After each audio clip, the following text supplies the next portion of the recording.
Hey guys, it's the WalterFootball.com After Dark Show for May 8th, 2024. We're going to be talking about Super Bowl 59 odds and our picks for them. We did this a few months ago, but a lot has changed recently. We did this right after the Super Bowl, and we had free agency and we had the draft. So a lot has changed, and we'll kind of see where we are now with some of these picks. I already bet one team. If you guys have been listening, you know what it is, but I'll go over it as well. Excited to hear what Jacob has to say about these selections as well. And as you can tell, Jacob's back.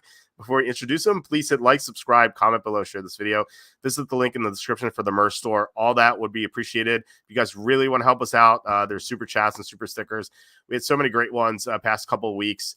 Degeneron, Slew, John Sanders, Germ, Kevin Kovac. Like, you guys have been amazing, just supporting the show. It really means a lot because these YouTube ads pay nothing. Like I talk about it all the time. Like the last show we had with no YouTube ads paid 73 cents. So it's pretty bad. So if you guys would be able to, anything would be appreciated. Or you could buy my book, Jerks of the College Years. It is available on Amazon. It's basically Jerks of the Week, but from my college years. And I talk about weirdos I met at Penn State. I spent 6 years there. So as you can imagine, I ran into some strange people and all that time. So I wrote about them. I had this plan. I planned to write this for a while, and it finally came to fruition. So I'm excited about it, and I'm excited about the star rating. I got like 5 stars here. So it must be a great book. So if you guys want to help out the show, it's another way you can do that. But we are joined by Jacob Camenker from the Sporting News from his 1 week hiatus. Jacob, how are you?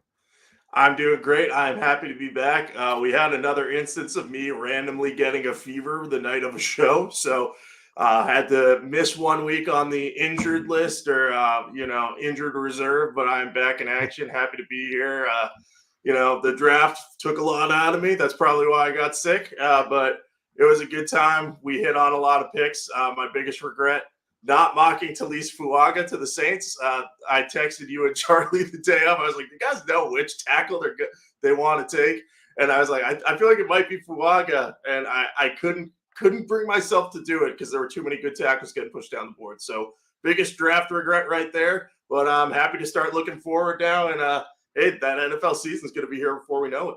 Yeah, it's the summer has just begun, and I was talking to Dennis, my developer, because we always have stuff planned for the summer.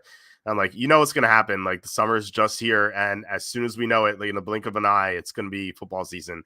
It always happens that way. So yeah, we're gonna have tons of content during the summer, season previews and whatnot, future or team wins bets, stuff like that, fantasy mock drafts, of course. So a lot to be excited about as well.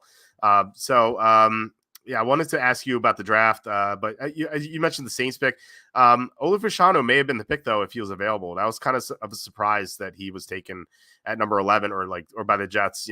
I was really surprised. I don't know what you thought about that. And I also wanted to ask you about the Falcons pick, and you have the Falcons t-shirt on, so maybe you like it more than I did because I gave it an F. What do you think?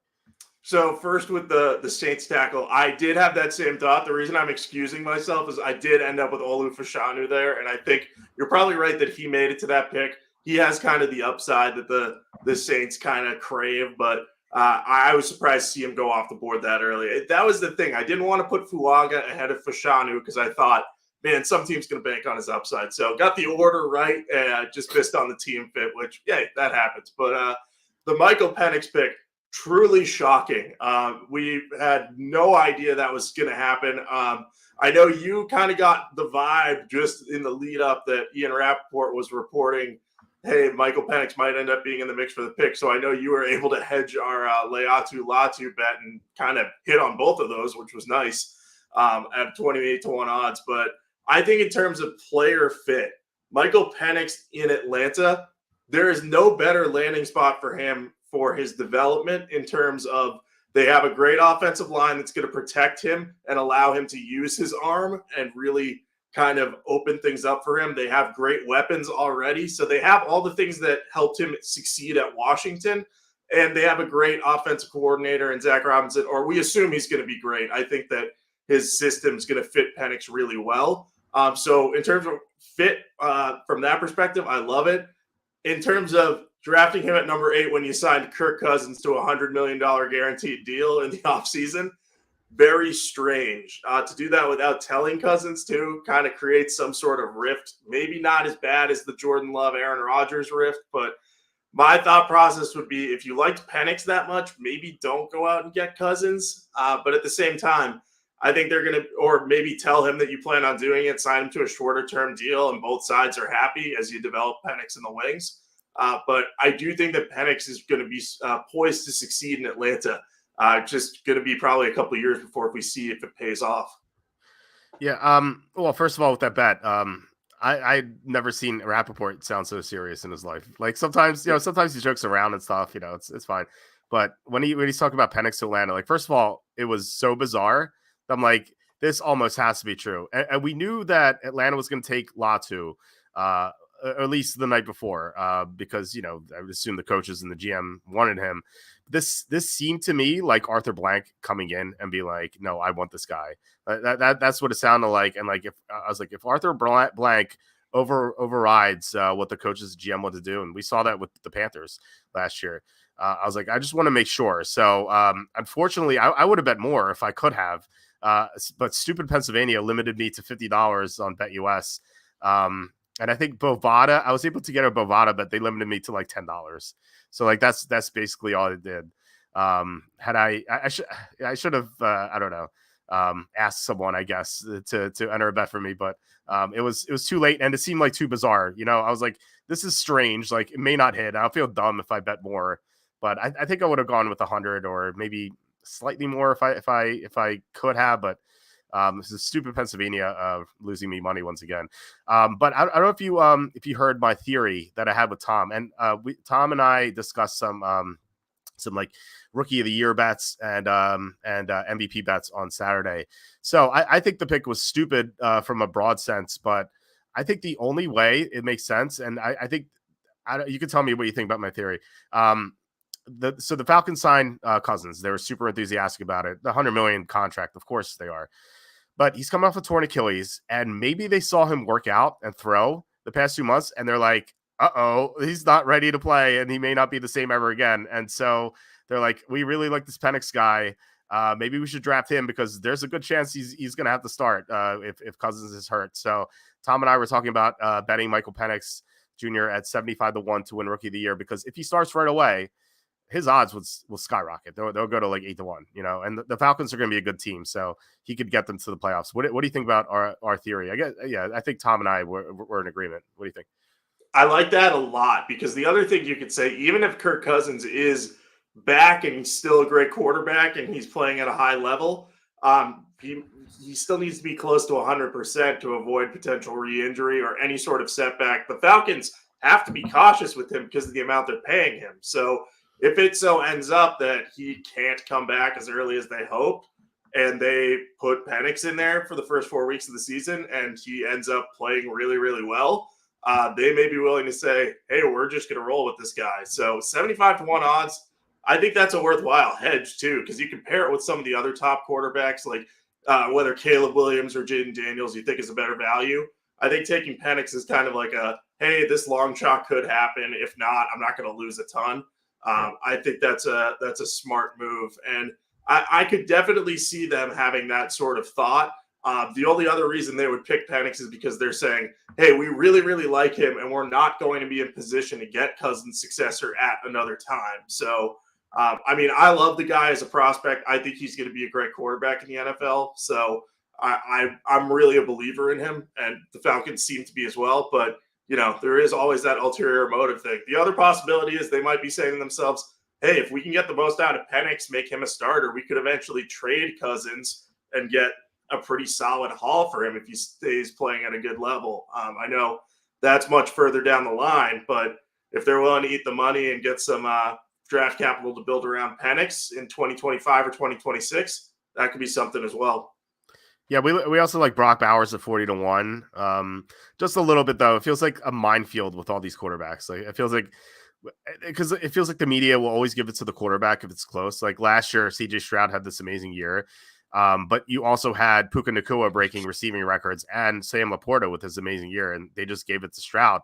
and understandably so, because it's a tough position to play well in right away. And you have all these quarterbacks. Feels like one of them is going to win. But I mean, like I said, I feel like Penix at 75-1. Cassandra's saying, "Hey guys, Jacob had a guy in here the other night who kept demanding the redhead Patriots reporter." Yeah, that was well. At first, he didn't say redhead. He said Patriots reporter. Like he's like, "Where's the Patriots reporter?" I'm like, "Who's the Patriots reporter?" And then he said redhead. I'm like, "Oh, okay." He's talking about Jacob. But Jacob is not a Patriots reporter. He writes about every team. But he lives in the New England area, so here he is, guy. I forget your name, but if you're listening, here he is. So if you have a question for Jacob, just let us know. Yep, I used to cover more specifically the Boston teams when I was at NBC Sports Boston, but yes, I am national now. That is, so we do everything here. Yep, it's funny. Sue said, speaking of the New England area, Sue says Celtics. Yeah, we had the Celtics tonight, -13 plus 103, and Jason Tatum under 27.5 points, both hit. So 4-0 past 2 nights. So hopefully we can keep that going. Chris says it'll be time for the Nathan's hot dog eating contest before we know it. You should enter, Walt, to promote your book and love of hot dogs. So I love hot dogs, but I said this before. I'm the slowest eater on the planet. Like I could eat a lot. I'm like a fish, really. Like with food, I'll just keep eating until I puke. But I eat so slowly.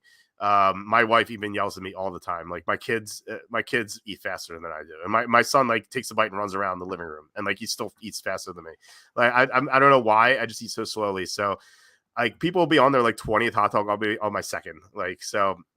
I feel just finished in last place, but like if you give me like all day, I could probably out eat the winner. It would just take a long time, and they do it based on time. So I don't think I'd do well at all in that arena. John saying Nuggets good value, 16-1 to win the finals. I think that's dead money. Jamal Murray's injured, and you saw what Minnesota did to them in game 2. Like that was almost a must win for Denver, not quite a must win, but almost. And Minnesota's up by 30 at one point in the third quarter. Like Minnesota is just clearly the better team, and they're frightening. Jacob, you and I were talking about this before we started recording, and you know you're a Celtics fan, and you said you're terrified of the Timberwolves if they get to the finals, and I think rightfully so. I think like about a week ago you were probably feeling great, and then like now you're like, oh man, this Timberwolves team's looking great. Am I right? Yeah, I was always going to be scared of who came out in the West in terms of playing against the Celtics. It was just going to be whichever team was the hottest. But that Timberwolves team, with their ability to defend and Anthony Edwards being a microwave scorer and Karl Anthony Towns playing aggressively, yeah, that definitely scares me, especially with Kristaps Porzingis. We don't know when he'll be back. But yeah, I wouldn't bet the Nuggets at 16-1 to win the finals. I think if Jamal Murray was healthy, I might have more interest in that. But with him not healthy and the Nuggets having won last year, I don't think they're going to like full out fold, but I think they're not as hungry as the Timberwolves. So it's going to be hard for them to come back for this type of deficit. Yeah, it feels like something's wrong with them. Like they were down double digits in 4 of the 5 games against the Lakers, and they almost lost many of them. So I felt like there was something wrong with them already. And then Minnesota is just exposing it. Anthony Edwards is just an amazing player. He's really taking the next step. So Denver has no answer for him. So if they don't get one, they're gonna get swept. So Love T says Penix is second best quarterback in the draft, if not a better pick than Williams. So if Penix is 21 and injury free, I would maybe agree, but the problem is he's 24 and injury prone. So like those are the concerns with him. That's why the Raiders are like, we could get him at 13 or maybe second round. So they were debating that. I would have loved to have seen what the Raiders would have done at 13. I think they would have taken him, but just don't know. But there are downsides with Penix, despite both you and I like him a lot. But there are risks with him for sure. Yeah, I think him being the fourth quarterback, like the fact that he went before JJ McCarthy, I was like, yes, this is the correct order that they should be going in. Because I know McCarthy is younger and has the higher ceiling, but I was like, I think Penix has a pretty high floor. Like, unless he gets hurt, I don't see him not working out as at least something in the NFL. I think you could say the same about McCarthy, but I don't know what his ceiling is. Yeah, there's no ceiling. The ceiling's super low, I guess I should say. Love T says, did Jacob not learn from the Alex Smith Pat Mahomes deal? Not sure what this is referring to. I guess like John's saying Mahomes is younger and raw without an injury history. I guess saying that, like, yeah, go ahead. Yeah, I think it's in reference to saying drafting a guy behind Kirk Cousins. The Smith-Mahomes thing was a little different, though, because Smith had already, if I remember correctly, Smith had already been with the Chiefs for, I think, 4 years before they drafted his successor in 2017, because I think he was traded in 2013 from the 49ers to the Chiefs. Maybe it was 2014. I could be screwing my years up here, but he was already entrenched in the organization. He was told, I think, they were going to get a quarterback too. Cousins has been there all of 6 weeks and wasn't told they were going to get a quarterback. So that's more the worry here. I don't necessarily dislike the idea of having a high upside guy behind Cousins. It's just, doing it at this point with him just in the fold 6 weeks and not having made him aware of the plan can create some unnecessary tension between the two sides. So I think there was a better way for them to do it. But it also speaks to the theory that Arthur Blank might have just come in at the last minute and said, no, you guys like Penix. I want Penix. So yeah, it's one of those weird things, man. Yeah, no, I do think that was the case there. So Cassandra says, I agree with Walt's theory. It's the only one I've heard that makes sense. Yeah, well, I mean, we'll see. We'll see what happens. Cousins is amazing this year, but then they lose in the playoffs because they don't have a pass rusher. They'll feel very stupid. It's kind of like the Packers with Rodgers. If you had T. Higgins or Brandon Ayuk against the Buccaneers in the NFC Championship, I think they would have won. Don't know for sure, but they would have had a better chance. Chris saying maybe Nuggets would be a good bet Friday at +4.5, given they'll have heard how much they suck all week. Curious to get Walt's thoughts on the title as they do look off. Yeah, I would not bet him. I think Murray being injured is bad. Didn't Reggie Jackson go into the locker room injured? I think that was him. I had the game on mute because it was over, but I saw a Nugget player get hurt toward the end. So like they're going to be even more injured at this point, and they can't do anything about Minnesota. Like Minnesota is just the better team.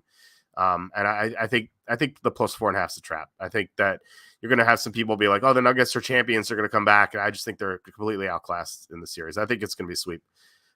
What are your thoughts on game 3? Who would you bet if you had to? Yeah, I'd probably bet the Timberwolves at that number. I would consider betting the Nuggets in game 4 if the line moves to like something in the +6, +7 range where people are kind of saying, oh, it's going to be a sweep. The Timberwolves have their number, because that's the spot where the Nuggets or the former champions are going to be like, look, we can't get swept here. And they'll kind of battle back. But I don't know if I like them on Friday with the extra time off. I think the Timberwolves are going to be amped up, but we'll see what happens. Yeah. Sue says Nuggets are fool's gold. Yeah, I agree with that. John saying the simplest explanation is usually the right one. It's Arkham's razor. He says the Falcons have no damn clue what they're doing. That could be it. That could be it. True. Chris says 100% that. And Chris says, I like Penix, but he's already had so many injuries. I could see another Carson Wentz situation. Although it's possible that seeing Jacob has put that idea in my head.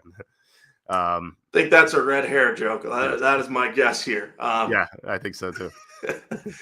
Yeah, no, I think it's a little different than Carson Wentz. Remember, Carson Wentz had some good years to start his career. Then he had that concussion in the playoffs and just hasn't been the same since. Yeah, it's it feels like Clowney ruined his career. Because he led that team like kicking and screaming like to the playoffs. Like they had nothing around him, and he's so good that year. And ever since that concussion, he hasn't been the same. Mike says, I don't know, these franchise quarterbacks are so valuable. It could be a decade or longer before Atlanta gets a chance to draft one again.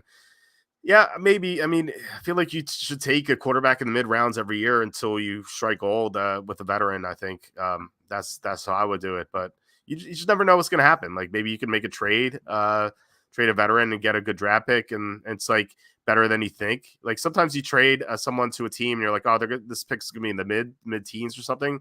Team's terrible because they have so many injuries, and suddenly you're drafting in the top 5. Like, it happens a lot. So I would I think like you're kind of ruining your chances this year. I just think it's a bad idea. But if Cousins is not himself and he can't play well, then it does make sense. The red hair, Mike says the red hair is all they have in common. Jacob throws a much better deep ball than Wentz. I don't know about that. I was a second baseman when I played baseball. When I played third base, it was pretty ugly. Nice.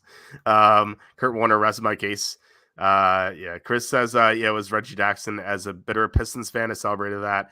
Guy completely mailed it in after Detroit paid him.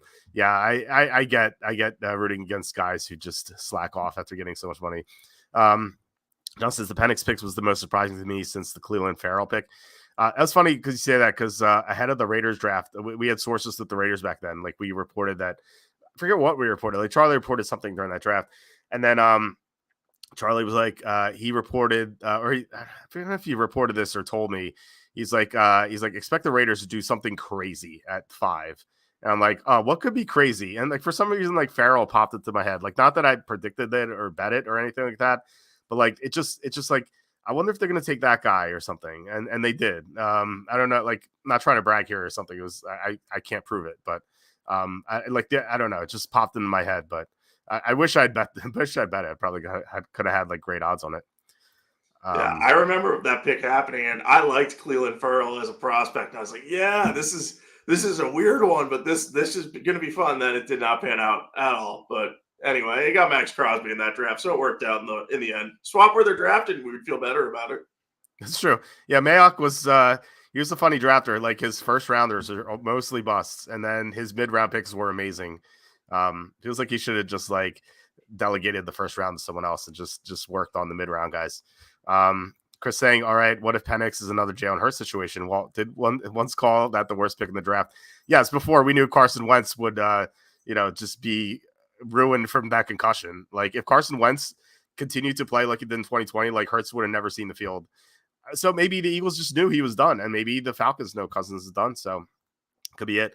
John says Howie Roseman just goes by Mel's best available. I heard someone say that, but the Eagles have had good drafts. Cassandra saying, oh yeah, sorry, Falcons' incompetence is the most likely explanation. Walt is simply the best rational one I've heard. So thank you. Cleveland Farrell is a classic, and Dolphins trading up for Deion Jordan. LOL. Yeah, that was another bad one. All right, let's get into the odds here. We're gonna group these like we did before. We're gonna go on FanDuel. So obviously you want to shop around. I say this all the time. There's a link on the homepage to shop around. Like you can find links to BetMGM, FanDuel, DraftKings, and there's one other one I can't remember. I don't know if it's Caesars, but yeah, there are links there. You can get good deals, and I always say you should always have accounts of multiple sports books because sometimes they'll give you a deposit bonus, or sometimes they'll give you free bonus to bet, or like it's always something. So just try to have multiple sportsbooks. So we'll group these. Like I said, the first group is the three favorites. Call them. Niners are plus 550. Chiefs are 6-1. Ravens are plus 950. I wouldn't bet any of these right now personally. I want to bet the Chiefs at some point as a hedge, but this number is not going anywhere. It's like it's going to be 6-1 if they're like 7-2, or it might be like 5-1. But like, at what point does it really matter? I want to get the Chiefs if they lose 2 or 3 games in a row, kind of like they did last year, that Christmas game to the Raiders. I don't know what the odds that were there, but you probably could have had a great number. So I'm going to be looking for something that's like 8-1, 9-1 at some point. I think we'll get it, but there's no reason to bet this right now. So are you touching any of these 3 teams? I would consider betting the Chiefs at this number. I agree with your strategy, though. I think wait. And I think the other thing to say is we still don't know what's going to happen with Rashee Rice. And, I think there were more allegations that he had.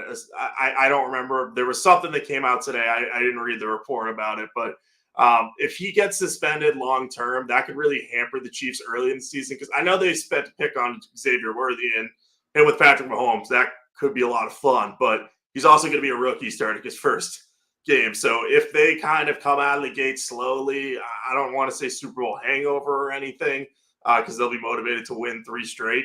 But you could see them lose one of their first few games, and then maybe this goes to 7-1 or 8-1. So I think I would wait on that too. 49ers and Ravens, I'm not as interested in. The Ravens at less than 10-1 scare me too. I really wouldn't touch that because they are rebuilding their offensive line a little bit. They lost John Simpson and Morgan Moses in the offseason and Kevin Zeitler. So placing 3 starters, you have Ronnie Stanley at left tackle, who just hasn't been able to stay healthy. And, the right tackle situation with Moses gone is it's either going to be Roger Rosengarten, who's a second-round rookie, but he has some strength concerns, as Charlie has reported on, or Daniel Falale, who is massive, and I like him as a prospect, but he was raw, and we don't know how he's progressed. So I would really wait on the Ravens if you're interested in them because I think that they could have trouble protecting Lamar early in the season. Yeah, this feels like 2020 Ravens to me. Lamar won the MVP 2019, and then they took a step backward because Marshall Yonder retired, and then Stanley got hurt. And Stanley could easily just get hurt again. And remember, Lamar Jackson, before this year, he was seen as a guy who couldn't finish the season.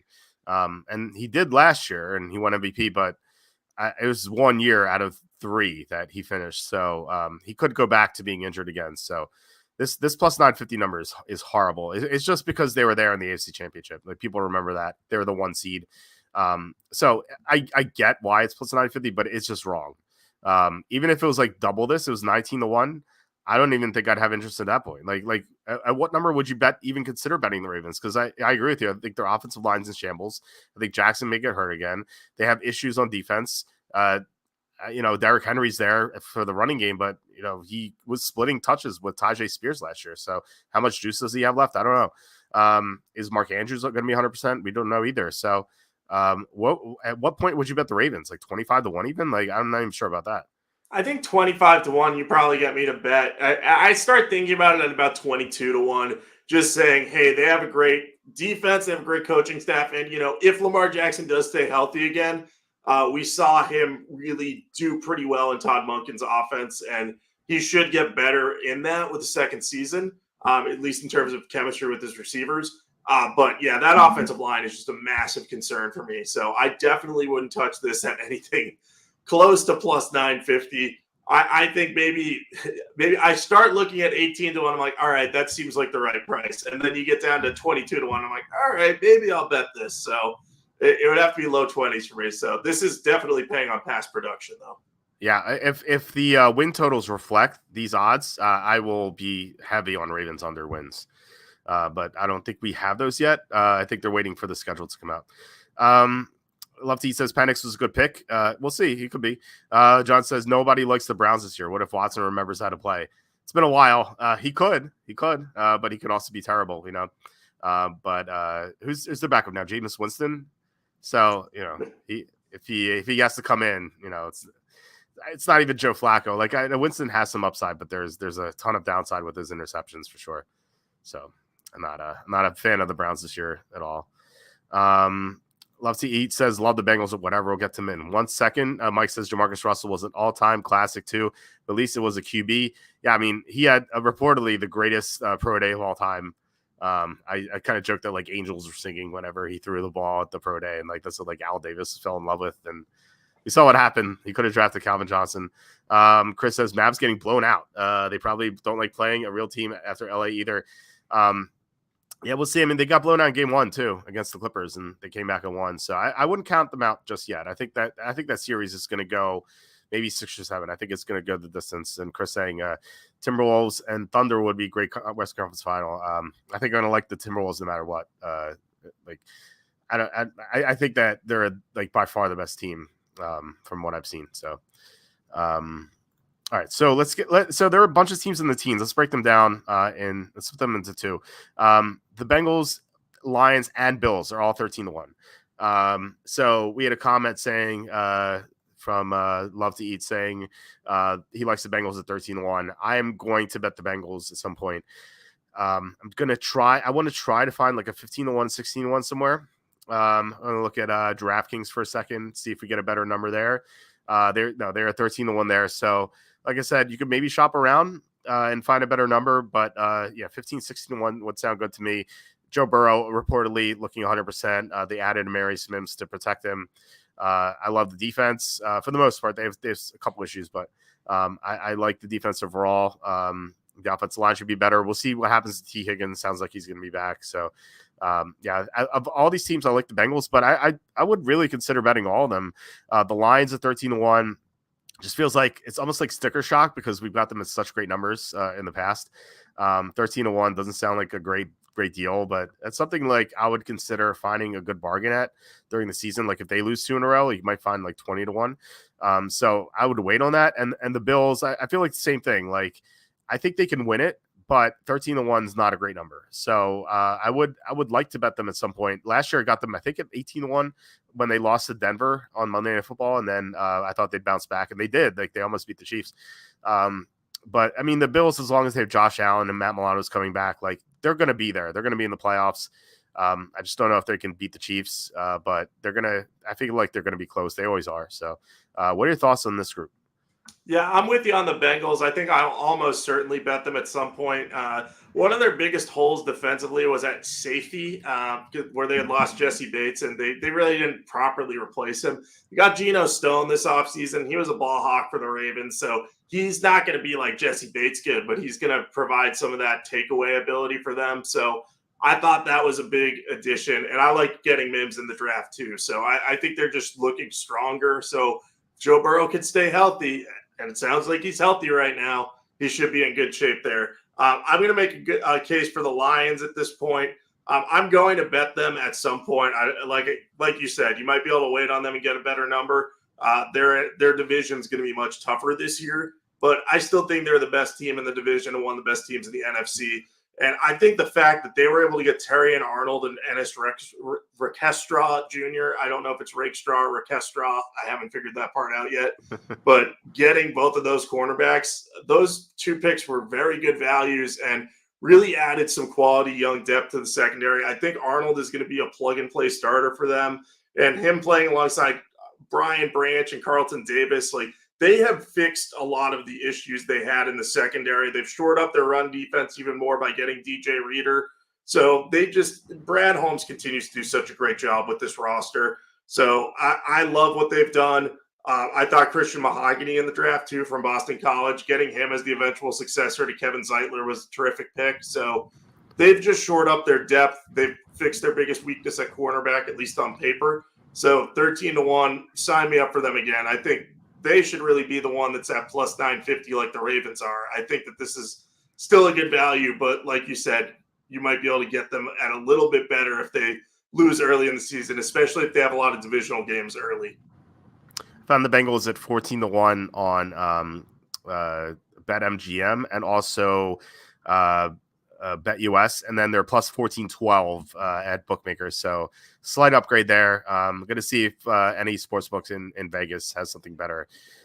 Usually, like you tend to find like weird numbers. Like I remember when I bet the Eagles in 2017, like most sports books had the Eagles at like 25-1, but the Rio had them at 40-1. So like occasionally you'll find some weird numbers out there. So just being able to have like all the options in the world, I think that's the best thing. But 14-12 is pretty good.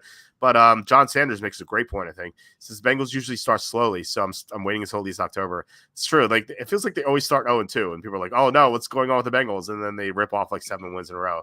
So maybe I think that's a good strategy. So we'll have to see what their schedule looks like. If they have 2 cupcakes to start the year, then maybe just nix that and bet them right now. But if they have like 2 tough games, then yeah, I think you could be right. Just wait.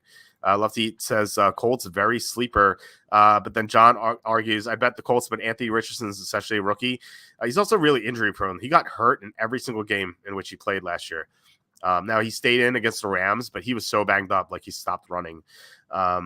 But yeah, it's hard to trust him. I like him a lot. Like if he can stay healthy, I think this team has what it takes to go the distance. But I just don't trust him to stay healthy. But we'll get to the Colts for sure. And Chris says, Walt, the please check team wins. I've already seen them show up in some places. Broncos under 5.5 is currently plus 120. That's true. I'm going to bet that right away. I thought they were waiting until the schedule to be released. But let's see if they have it here. Rookies passing props. They do have win totals. There you go. I hate when FanDuel does this. Like they make you click everything like instead of having it on one page. It's so annoying. But yeah, let's see Denver under 5.5 plus 120. That seems like a great bargain. How does Denver get to 6 wins? I don't know. I think that's a solid bet. They're definitely going to make the cut. I have to break down the win totals ahead of the schedule release next week, so be posting my five or six favorites for over-unders there for sure. Okay. Yeah, I'm looking forward to that. Maybe we'll do that next week or I guess next. I don't know, when is the schedule released? Next Thursday? Is that what that is? It's going to be next Wednesday. That's the plan. I don't know why they're doing it that way. I think they wanted to do it this Thursday, but they had to drag their feet for whatever reason. I don't know if they were waiting on something or whatnot, but it'll be Wednesday, I believe. Roger Goodell planning on how to screw more people over into watching games at like 3 a.m. somehow. I feel Yep. like at some point we're gonna have like a game on the dark side of the moon at like 4 a.m. You know, it's like it's so annoying. I don't know. So the rest of the teams, were the Eagles are 14-1, Cowboys are 15-1, Texans 16-1, and the Packers are 19-1. The Eagles right now are 17-1 at Caesars. I bet them there. They're the only team I bet so far. And I think the number's insane because last year they were 10-1, and you could argue that it was a bit of a fraud, but now they've Saquon Barkley to really bolster the offense. As if the offense wasn't great enough, now they have Barkley, and then defensively they got Quinny Mitchell, they got Cooper DeJean, they got Devin White, they got Chauncey Gardner-Johnson back, and they hired Vic Fangio. Like, seems like the defense is gonna be so much better this season. And that was the thing that was really holding them back. Like last year, they had a great offense, but their defense allowed like Sam Howell to look like Joe Montana twice. But that's not going to happen anymore. Their defense is going to be really good now, I think. Maybe it's not going to be elite, but I think it might crack the top 10 overall, like EPA.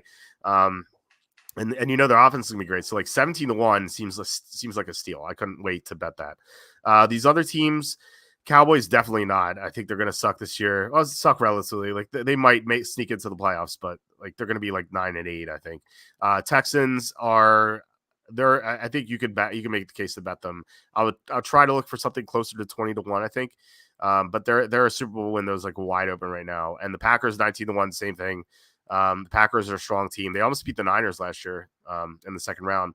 So you could bet the Packers as well. I'd look for something better, maybe like 22-1 somewhere. But yeah, every team but Dallas here is definitely bettable. What do you think?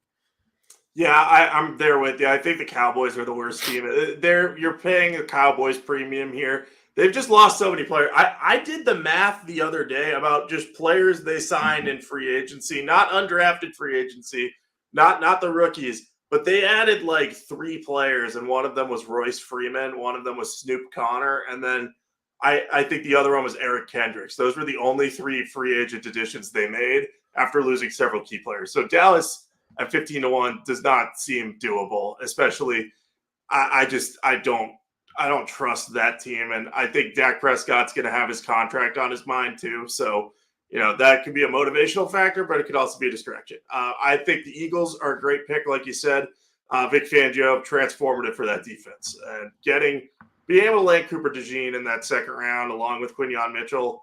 Yeah, that's going to transform that secondary, which was their biggest weakness. So 17-1, I would go all in on that.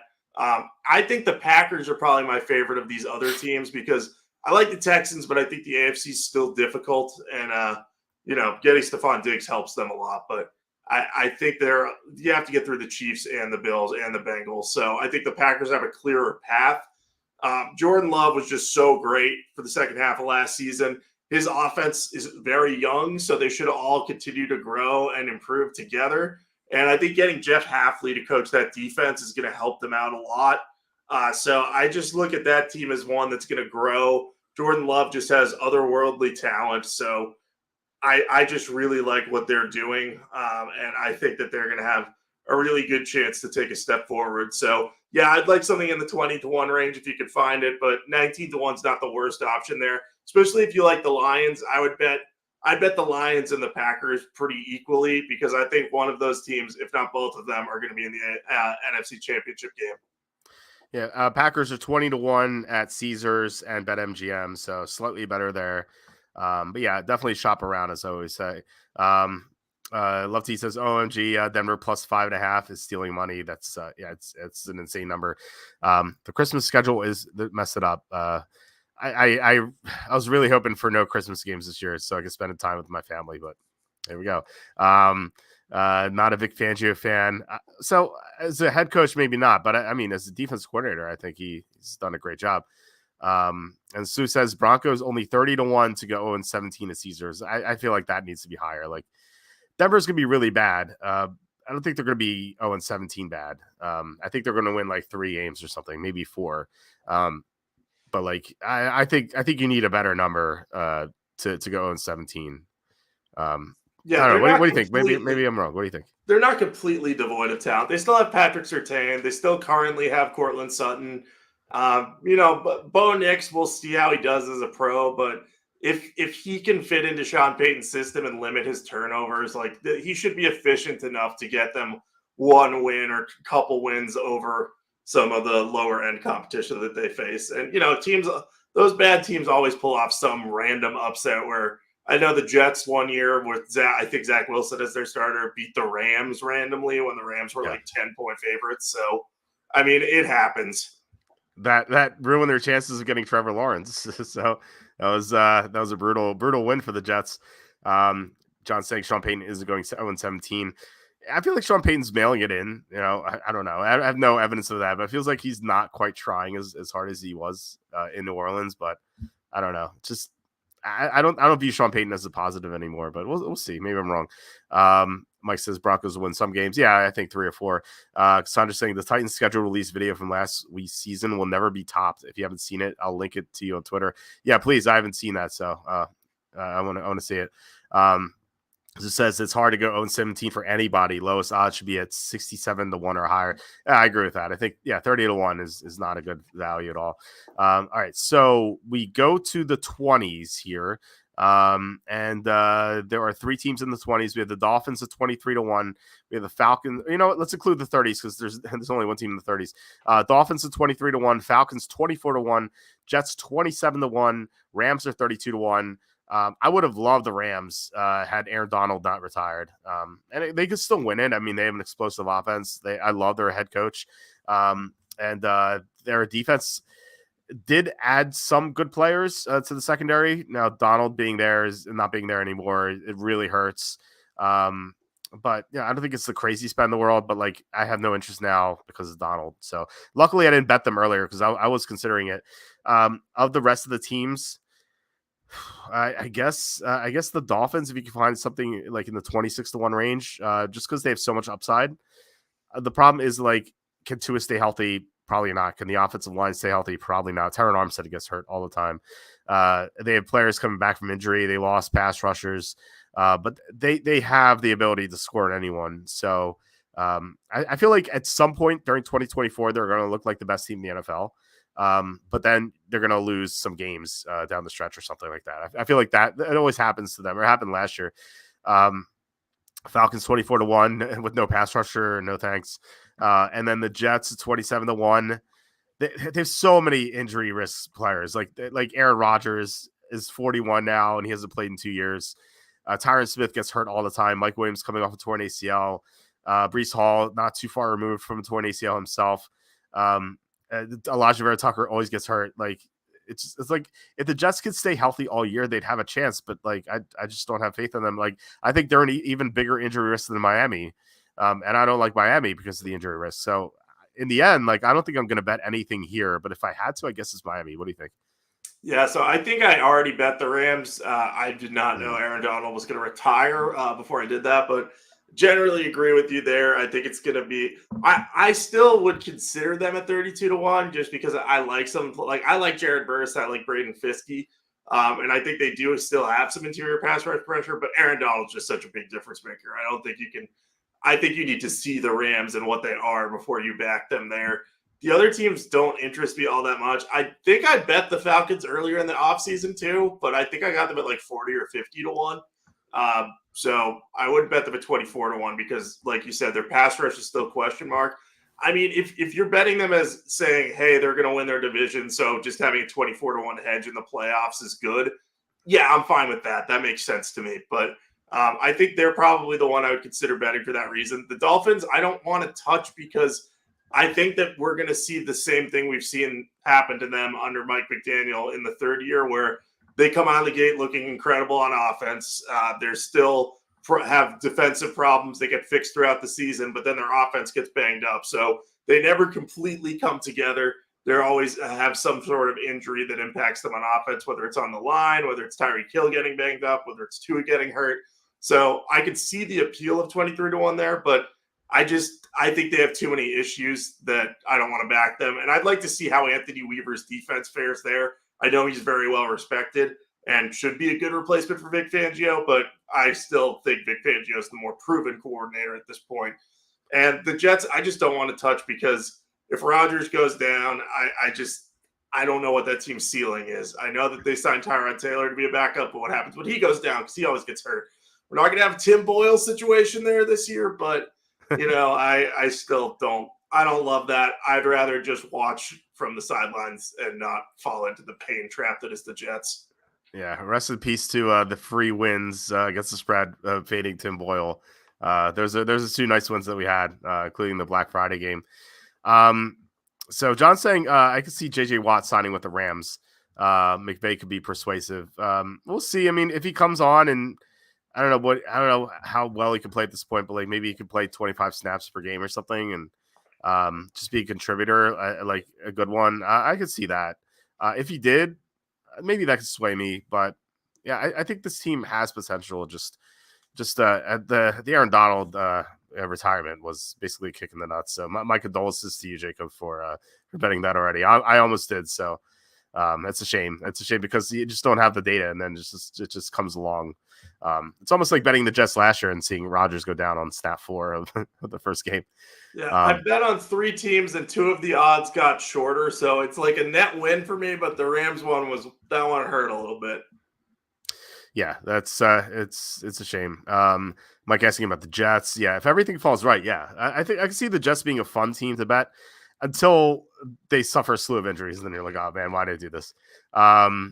So and I agree about the Dolphins. Like, I feel like at some point next year, and like maybe it's like week 4, week 5, the Dolphins are going to beat a good team by like they're going to win like 48-24, and everyone's gonna be like, oh, the Dolphins are going to win.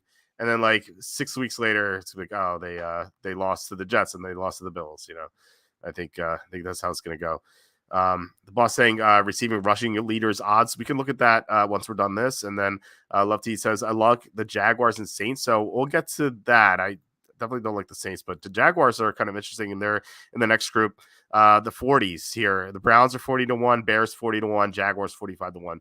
I could definitely make a case for the Jaguars because they were 8-3 last year at one point. They were looking pretty good. And then Trevor Lawrence suffered injury after injury. I call them the Black Knight from the Monty Python movies. It seemed like every week it was a new injury for him. And I was like, how long can this guy keep going? Now, they had a bad defense too. They made some nice upgrades. They signed Eric Armstead and they had a couple other guys. So I think that they have some good potential.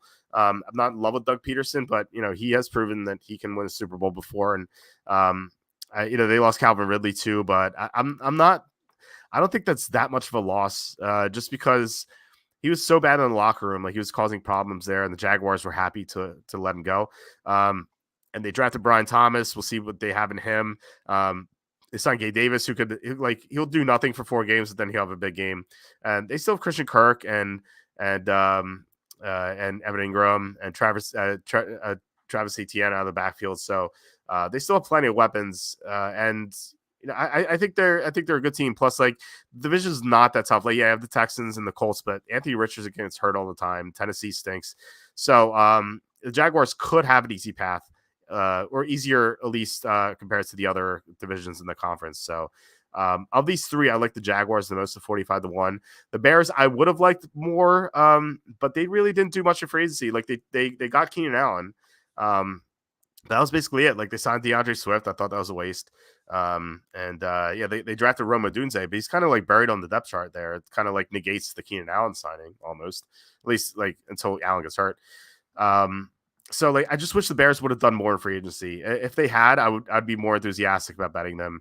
I don't hate it at 40-1, but of this group, I think the Jaguars are the best bet. I might take them, especially if I could find like a 50-1 out there. What do you think?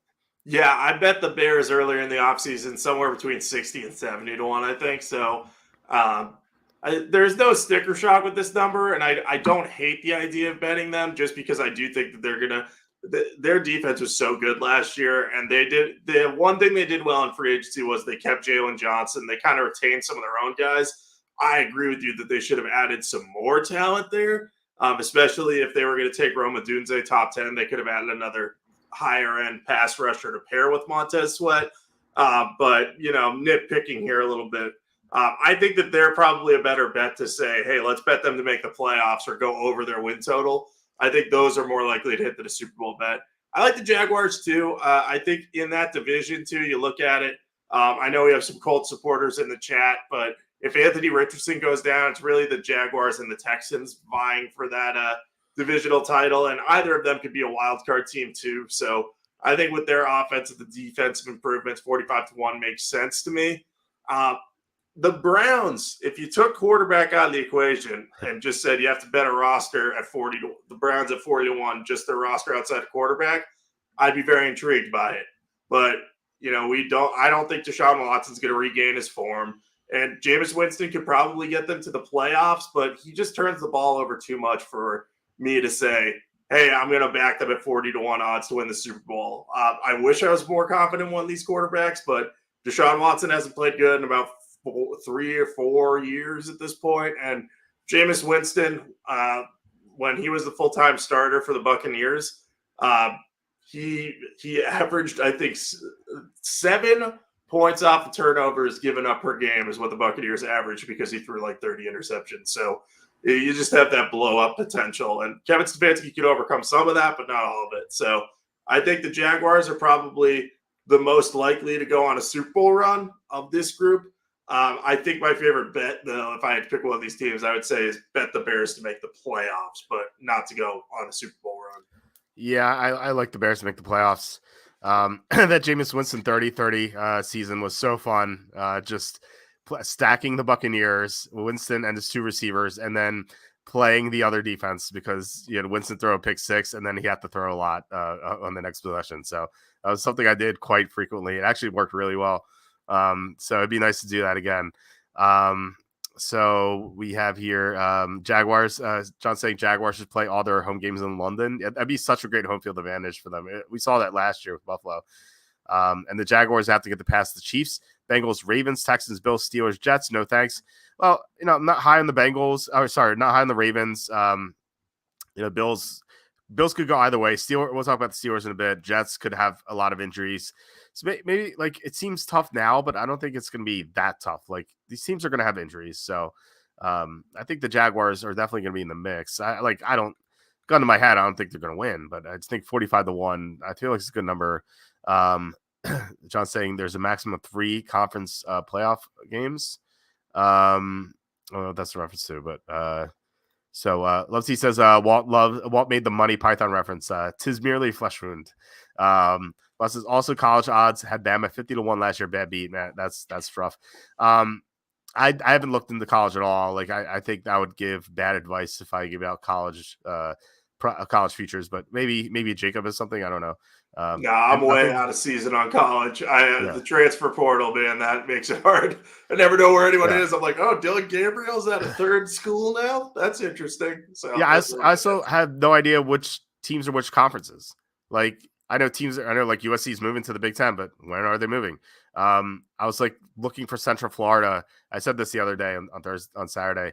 I was looking for Central Florida to look at their roster, and I was looking at CFBstats.com, and they group all the teams by conference, and I'm like, where is UCF? I have no idea where this team is. And they're in the Big 12. I'm like, they're in the Big 12. When did that happen? I completely missed that news.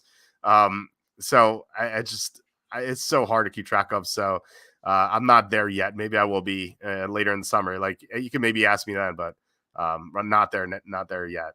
Cassandra says the NFL is likely looking toward having the Jaguars play all their home games in London. Yeah, actually, I met with someone who used to work for ESPN. This is 10 years ago, 11 years ago. And he said that Roger Goodell's goal was to have a team playing in London London as being their home team, home base by 2020. Now, obviously that didn't happen, but I think that's his goal. And he knew that. So I think that Goodell wants that eventually. So I just don't know when it's going to happen, or the logistics of it might be tough, but that is what he wants. That's the plan. Yeah, I think it is. So anyway, we move on to the 50s here. There are a few teams here. 4 teams. The Chargers are 50-1, Steelers 50-1, Buccaneers 55-1, Colts 55-1. I think this number on the Colts is incredible. Anthony Richardson has a severe downside. But Joe Flacco is the backup, and I think we saw it last year. Like Flacco can play well on a short term basis. Now he's not going to lead a team to the playoffs, but if Richardson's out for 5, 6, 7 games, like Flacco can go 4-3, 5-2. And then Richardson comes back and hopefully he stays healthy for the playoffs. The Colts are a stacked roster. I think this number is way too high, given, especially compared to these other teams. Like Steelers will they have a good chance to go 9-8, obviously, because Tomlin never has a losing season. But to win the Super Bowl, I don't think so. Chargers, they lost Mike Williams and Keenan Allen. I like Jim Harbaugh, but I don't trust them. Like the receiving threats are kind of lackluster, and Buccaneers are the Buccaneers are kind of like that meme. We have like a bunch of office people, and Big Bird is there. Like that feels like the Buccaneers here. Colts are. I think they're a good bet at 55-1. What do you think? Yeah, I think they're the best in this group by a long shot. I think this is like easily my favorite because they have a ton of upside, like you said, with Richardson. I liked their draft too. Chris Ballard has a way of just finding guys who fit that Colts roster, and Latu getting to them at 15 is that was huge because now they have him and Kwity Paye, so they have two legitimate high-end pass rushers to go with DeForest Buckner and Grover Stewart. That defensive line looks scary. It looks pretty deep, so I'm excited to see how that unit comes together and continues to improve under Gus Bradley. And I thought getting Adonai Mitchell in the second round, like I know he fell because of character concerns, but he sounded pretty motivated after the draft. And talent isn't the question; it's some of the other stuff. But if he can kind of stay on like the good path at the NFL level and work hard and do everything right, all of a sudden that three-man receiving core of Michael Pittman, Adonai Mitchell, and Josh Downs with Alec Pearson as your number 4 guy.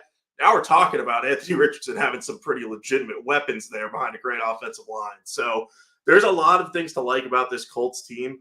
And I just think that they're going to be really well positioned to kind of compete for a wild card spot. So if you're saying 55-1, and if they get into the postseason, you can easily hedge against them, if you need to. And if they somehow win the division, then you're feeling pretty good about yourself.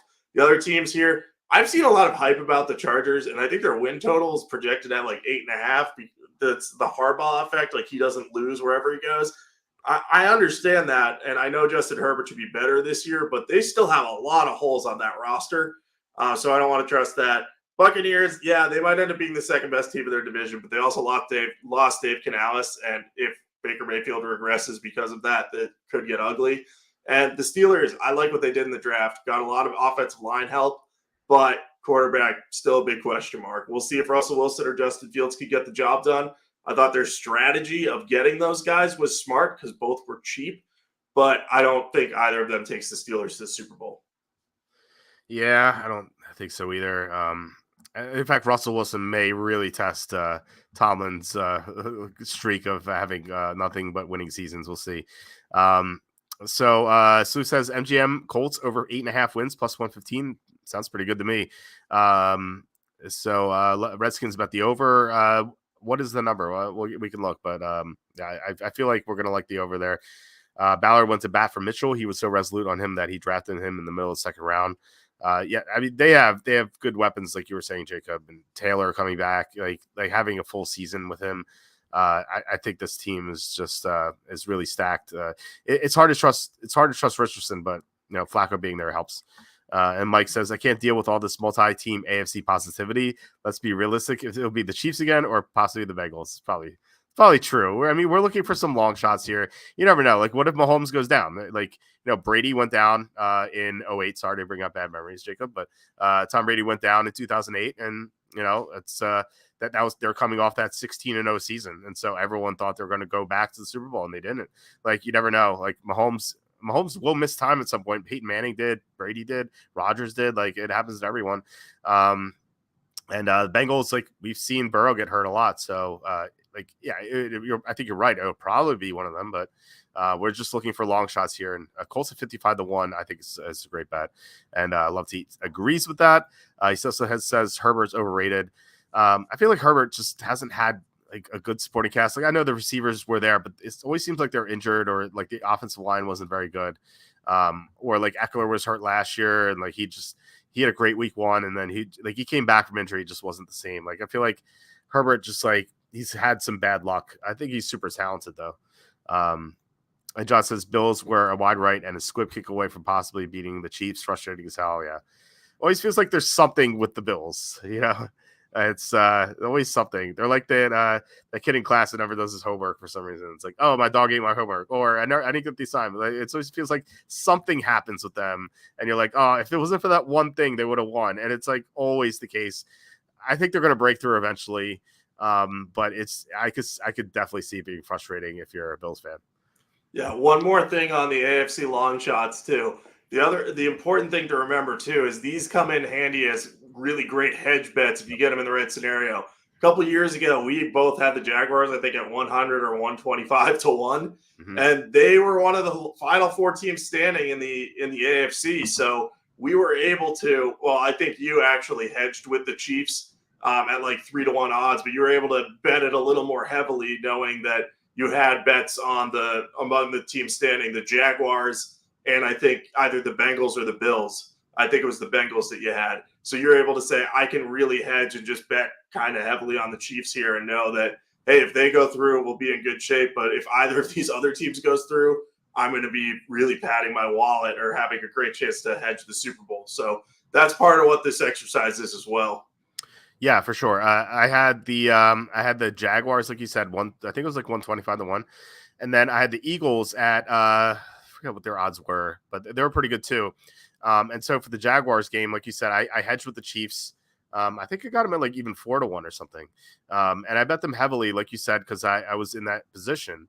And like I wanted to, like if I didn't have them as a hedge with the Jaguars, I would have wanted to hedge them against the Eagles for the Super Bowl, but I didn't have to because I already had them. So like it's a great point. Like it opens up so many opportunities betting these long shots that have a good chance of making the playoffs or like have upside. Like the Jaguars and Colts, I feel like both have high upside, and they're both priced pretty well, especially the Colts at 55 to 1. So yeah, Bills jinx team. Yeah. I don't know. I don't know what happened to make them such a jinx team, but it's always, like I said, always something wrong with them. Sue says Bill's punter even got hurt last year. Yeah, always something.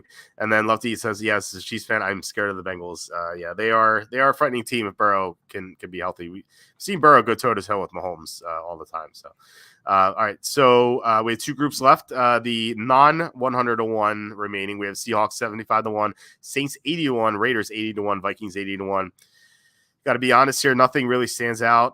The rate of all these teams, I think the Raiders would maybe give me some consideration, or because they have a great defense, so they at least have that as a calling card. And like, if their defense is even better this year, I mean, they could be because they have Christian Wilkins now to really enhance the pass rush, which is already awesome. And like they beat down the Chiefs on Christmas. I think they could make the playoffs. I know it's very difficult competition in the AFC. So I'm not saying I definitely guaranteed them to make the playoffs, but I think I would bet them to make the playoffs if I go to a good number on it. I don't know what that number is. We're going to look later on. But that defense is so great. Saints, no, they're so mediocre. I know we had a question about the Saints. The Saints are going to be 8-9 or 9-8. Like that's what they always do. Seahawks have a new coach. I don't know what to expect from them, and I can't see Geno Smith win the Super Bowl. And then Vikings, they have a rookie quarterback, and the defense is not great. So Raiders for me here, but not going to bet them to win the Super Bowl. Just going to bet them to win the division, bet them to make the playoffs. What do you think? Yeah, I think the Raiders are probably the best team here. I could make a case for the Vikings, just saying that they have a great offense, so I could see them sneaking into a playoff spot in the NFC, but they're also in a very tough division, and I have more faith in Brian Flores than some other people might, so that's part of it here. I did like that they signed Andrew Van Ginkel and got Jonathan Grenard, so they've added some pieces to the defense, but I think that the teams here, I think the Raiders and Vikings are like one more offseason away from being potential wildcard contenders. One of them could sneak in if things go well, but I think that they're a little bit further removed. I think the Seahawks and the Saints might kind of bottom out this year. I think the Seahawks, with the leadership change, we're going to see how important Pete Carroll was to that team's success. I don't want to touch that team because they have a lot of good young talent, but I have no idea what's going to happen there.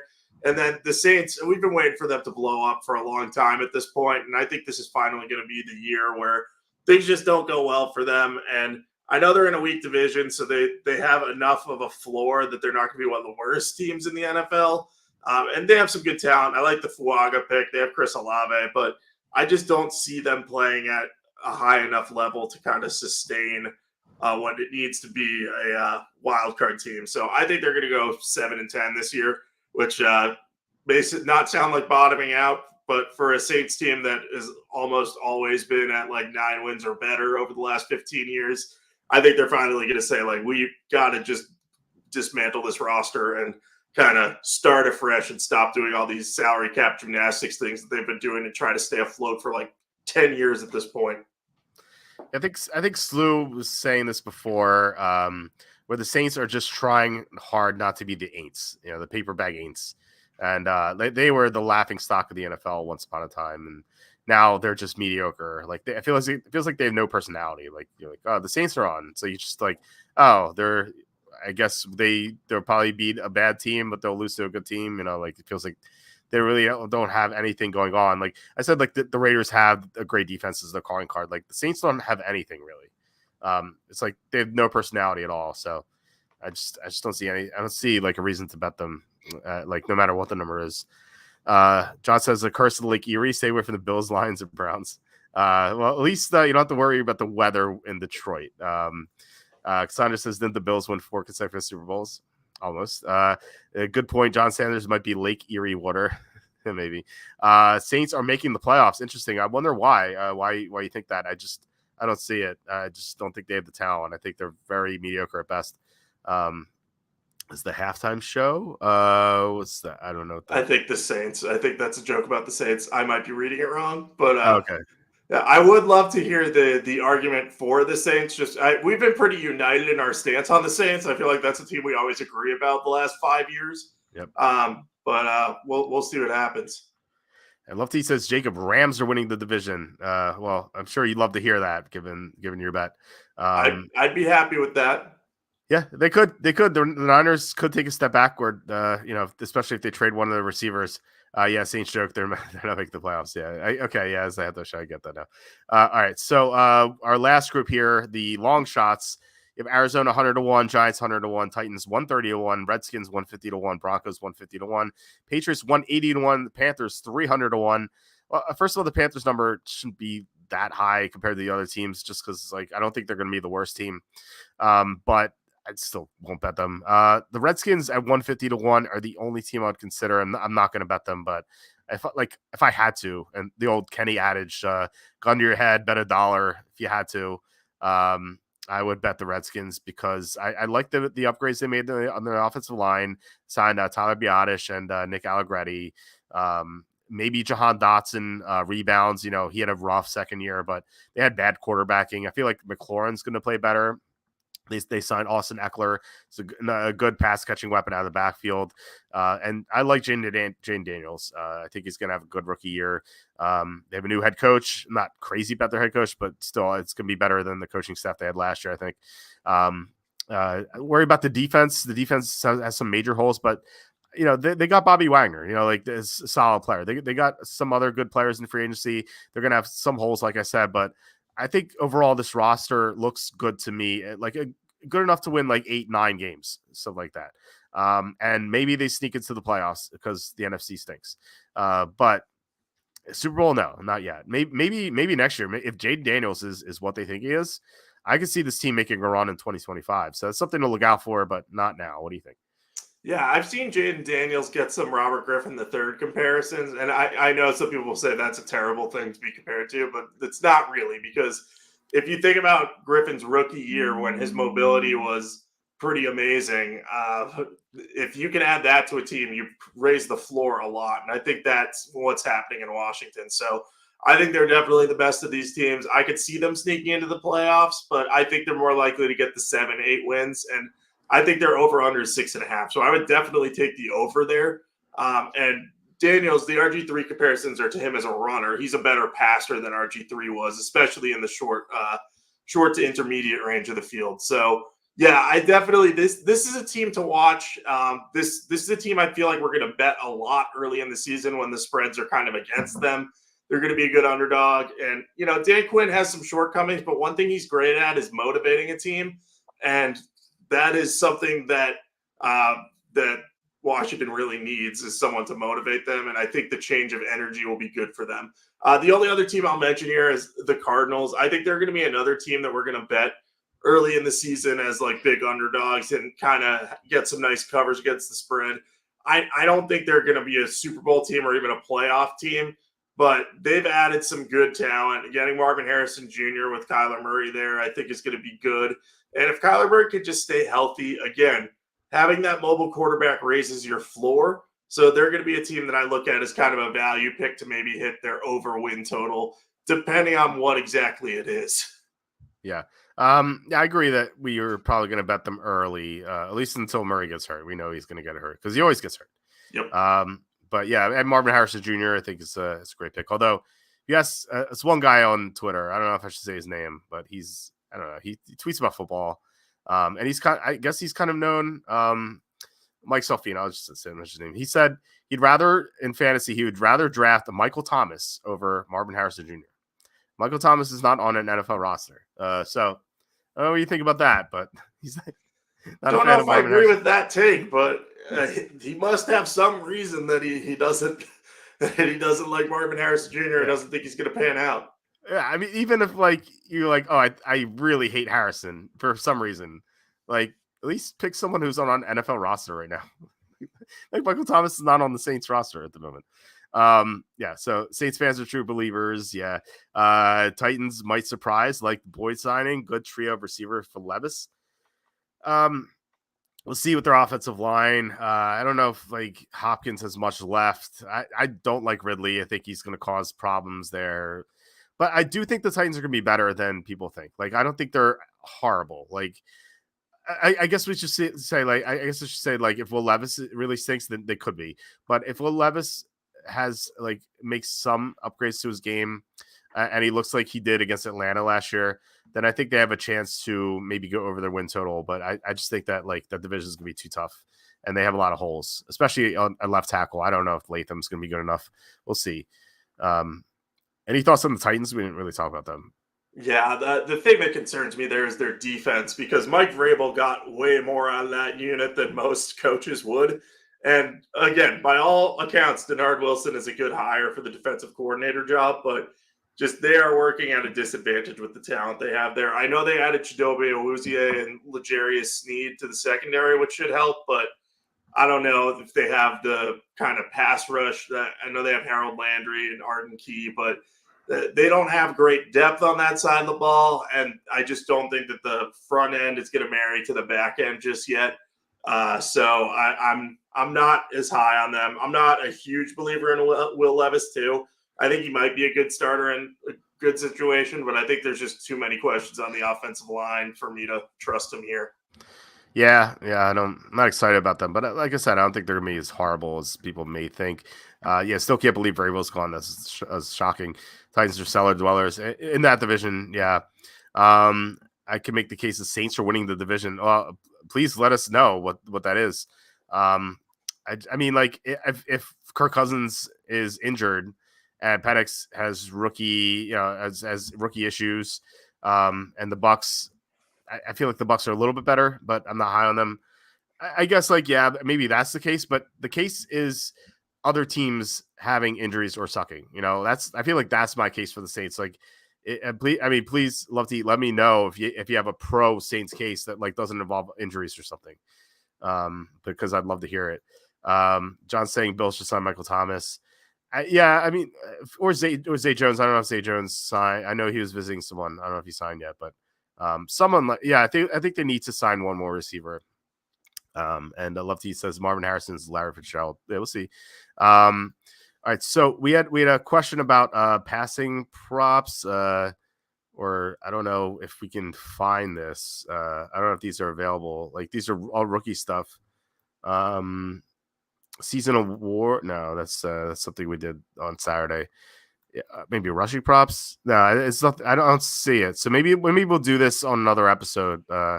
like most receiving yards and most rushing yards. I'm not seeing it here yet. It's only for rookies. Yeah, maybe we can do those props and I can weigh in with my MVP picks and we can see if I can rekindle the magic that was the Aaron Rodgers MVP year that I bet on it. I will never have that. Last year came pretty close with Dak Prescott, but he had that late season loss. So, yeah, those MVP bets will get you, man. They always look like good values, and then it's all about narrative in the end. Yep, I bet Jalen Hurts twice in the past 2 years. The first year he was 40-1, and he missed 2 games that the Eagles lost, and people were like, "Oh, he shouldn't win because he missed 2 games." I'm like, "Well, there are 2 of the 3 games the Eagles lost." That really pissed me off. And then last year had him at a worse number. I can't remember what it was. Maybe it was like 16-1 or something. Had him then, and he looked great when they were 10-1. He looked like the leader for MVP, and then that team just fell apart. So I'm going to bet Jalen Hurts again, 20-1. At some point, it's going to work out, right? It has to. I feel like I'm just going to be tilted at this time next year. But Tom and I talked about this. If you want to hear more MVP talk, I think Hurts at 20-1 is my favorite by far. So, I mean, yeah, we can go over this in another time, like when we do more futures bets and whatever. So I guess that's it. Yeah, I mean, thanks guys for tuning in and commenting. Really appreciate it. So the division, i.e., yeah. So okay, so I was talking about why the Saints could win the division. But again, like you're talking about, like why the other teams are bad. Like, if you could tell us, like why do you think the Saints are gonna be a good team? Like, I just don't see it with their roster. Like, I just don't think they have much. Even like the positives, like Alvin Kamara, he's like getting up there in age. I don't think he's what he once was. Their tackle situation is horrible. We'll see what Flacco does, but like Penning's a disaster, and Ramczyk may not play again. The defense is not. Defense is okay. It's gotten worse. Like Cameron Jordan's aging out. Brian Brisset, we'll see what they have in him. He didn't do much last year. It just seems like the secondary outside of Marshawn Lattimore is not great. I mean, they have Tyrann Mathieu, but he's getting up there in age too. So, and plus Dennis Allen as the head coach is horrible. So I can't find a bull case for the Saints that doesn't involve the other team sucking. So. Anyway, so yeah, that's my spiel on the Saints. We got a super chat, Slew with the 555. Thank you so much. No shutouts. Really appreciate it, Slew. You're always there to bail us out. Otherwise, we'd make 73 cents once again. So thank you, Slew. Thank you so much for your support. It's really appreciated. Yeah, thanks guys for tuning in, watching, and commenting. Really appreciate it. Please hit like, subscribe, comment below, share this video. Visit the link in the description for the merch store. All that will help us out a lot. Jacob, do you have anything to plug? Yeah, you can follow me on Twitter at Jacob Camenker. I will tweet my random sports thoughts and segments I do on Sports Grid and some other shows that I'm on. So throughout the summer months, might be a little leaner on there, but we talking plenty of golf. We'll be talking NBA stuff, especially as long as the Boston team's staying. And, if you got any NFL questions, send them my way. I'll do my best to answer them if I see them. And check out sportingnews.com for all your NFL and other sports news and needs over there. And we'll have you covered for the NFL schedule release and next week's golf major. So I will be doing my best to rank the field and see if we can find some nice value bets for the PGA Championship. That's right. I was wondering what we're going to do next week, but yeah, it is. I said that ahead of every major, I wanted to have you and the golf guys on. So maybe we'll do that next week. So yeah, looking forward to that. And good luck to everyone betting the golf tournament this weekend. I think we have some good bets on the site. You can see that on walterfootball.com. Love to says good bet is Zach Wilson getting starts. I don't know if that's a betting option somewhere. If it is, I think that you might be onto something. I think that he may get a chance. Because I'm not a Bo Nix fan, and I know you're not either, Jacob. So, but I don't know if that those odds exist anywhere, But yeah, I haven't seen those odds, but it wouldn't surprise me even if Zach Wilson starts the season because Bo Nix. We'll see how he adapts to the NFL offense. He might be ready to go right away because he's experienced, but if he struggles early, Sean Payton might say, "Yeah, he's got to learn on the bench for a bit." Lovesy says, I would love to write for you. So I'm not in a position to pay any new writers. I mean, like it was pretty rough last year when the site was down there in the draft.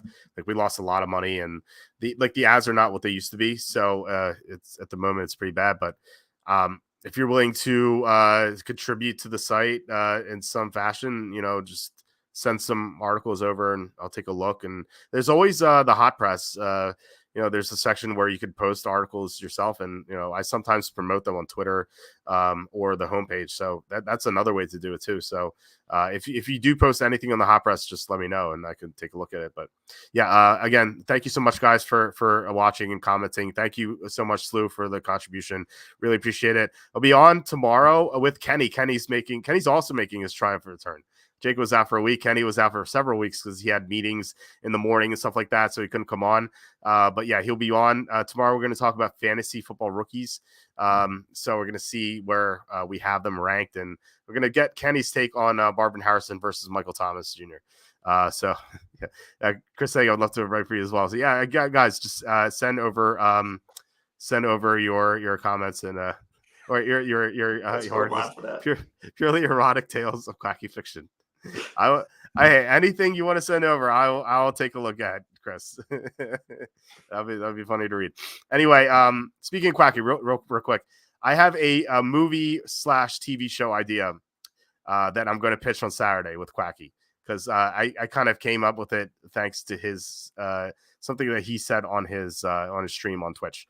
I'm excited. I can't believe how excited I am for this idea. I don't know how I'm going to do it. I don't know how to write a movie script, and like the idea is not fleshed out, but like I feel like this could be like the next big hit, like this TV show thing. So I'm gonna mention it on Saturday. So it's something to look forward to. I can't stop thinking about this idea. I think it's like, I don't know, maybe you guys still think it's stupid, but I'm so excited for it. I really am. So poor Quacky ran out of magic. Yeah, poor magic, but they'll be back next year. So hopefully our sponsorship spot. Yeah, I think that could be a great movie as well, or a TV show. I that's something I actually do want to work on at some point. But anyway, I can do it for free. Yeah, I mean, look, just send over any articles. So all right, guys, gonna head out. Actually gonna make a trip to Trenton to enter in Rainmaker's lineup. So have a good night, everyone. And Jacob, great doing this with you again, and we'll be back tomorrow. So talk to you later. All right.